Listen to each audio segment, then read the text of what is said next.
मैं रवीश कुमार। दुनिया भर में सरकारों के कामकाज का तरीका बदल रहा है। सरकारें भी बदल रही हैं। धारणा यानी छवि ही नई जमीन है, उसी का विस्तार ही नया राष्ट्रवाद है। मीडिया अब सरकारों का नया मोर्चा है। दुनिया भर की सरकारें मीडिया को जीतने का प्रयास कर रही हैं। हर जगह मीडिया वैसा नहीं रहा जैसा होने की उम्मीद की जाती है। पिछले साल न्यूयॉर्क टाइम्स में एक लेख छपा था। इकोनॉमिक्स के प्रोफेसर सर्जेई गुरिव और राजनीति शास्त्र के प्रोफेसर डेनियल ट्रेसमैन का ये लेख कहता है कि आजकल नए प्रकार के ऑथोरिटेरियन सरकारों का उदय हो चुका है। ये सरकारें विपक्ष को खत्म कर देती हैं, थोड़ा बचा कर रखती हैं ताकि लोकतंत्र का भ्रम भी बना रहे। इन सरकारों ने ग्लोबल मीडिया और आईटी युग के इस्तेमाल से विपक्ष का गला भी घोंटा है। अति प्रचार, बहुत ज्यादा प्रचार, दुष्प्रचार, झूठा प्रचार यानी प्रोपेगेंडा का खूब सहारा लिया जाता है। सेंसरशिप के नए नए तरीके आ गए हैं। सूचना संबंधी तरकीबों का इस्तेमाल होता है ताकि रेटिंग बढ़ सके। इसे भी अब फर्जी तरीके से बढ़ाया जाता है। नागरिकों को एहसास दिलाया जाता रहता है कि आपके पास कोई दूसरा विकल्प नहीं है, हम ही श्रेष्ठ विकल्प हैं। इस लेख में इन शासकों को नया ऑटोक्रेट कहा गया है, न्यू ऑटोक्रेट, जो मीडिया को विज्ञापन की रिश्वत देते हैं, मीडिया पर केस करने की धमकी देते हैं, नए नए निवेशकों को उकसाते हैं कि सरकार की आलोचना करने वाली मीडिया संस्थान को ही खरीद ले। मीडिया पर नियंत्रण इसलिए जरूरी है कि अब सब कुछ धारणा है, परसेप्शन, धारणा आपकी मतलब ख्याल में होना चाहिए, लगना चाहिए कि हाँ ये हो रहा है। लगातार विज्ञापन और भाषण आपको यकीन दिलाते रहते हैं कि हो रहा है। जमीन पर भले वो नजर ना आए लेकिन आप यकीन करने लगते हैं कि हो रहा है।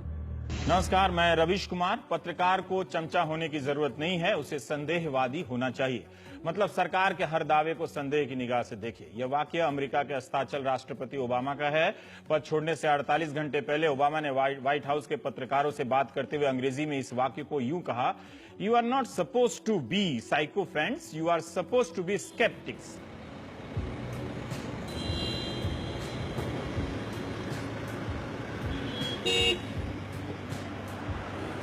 दिल्ली का यह इलाका लैटिन जोन है। किसी भी रास्ते से गुजरिए आपको मीडिया की गाड़ी दिख जाएगी। किसी न किसी मकान से कोई पत्रकार निकलता दिख जाएगा। यही वो इलाका है जहां राष्ट्रीय स्तर पर छा जाने वाले राजनीतिक बयानों का उत्पादन होता है। यही वो इलाका है जहां अब सवालों का राष्ट्रीय उत्पादन बंद हो गया है। जो समझदार हैं वो अब यार हैं, जो नहीं समझ सके वो मुकदमे झेल रहे हैं। राजनीतिक दल के लीगल सेल के वकीलों ने अपनी निष्ठा जतानी शुरू कर दी है।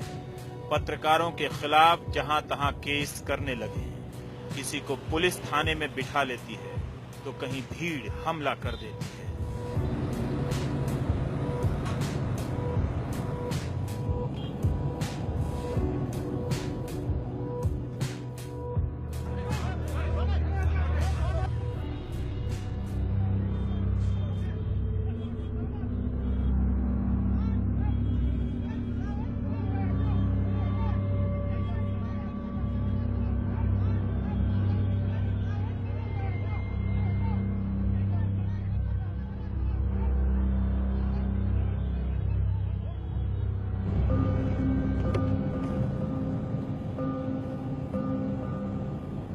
सवालों की हालत खराब है।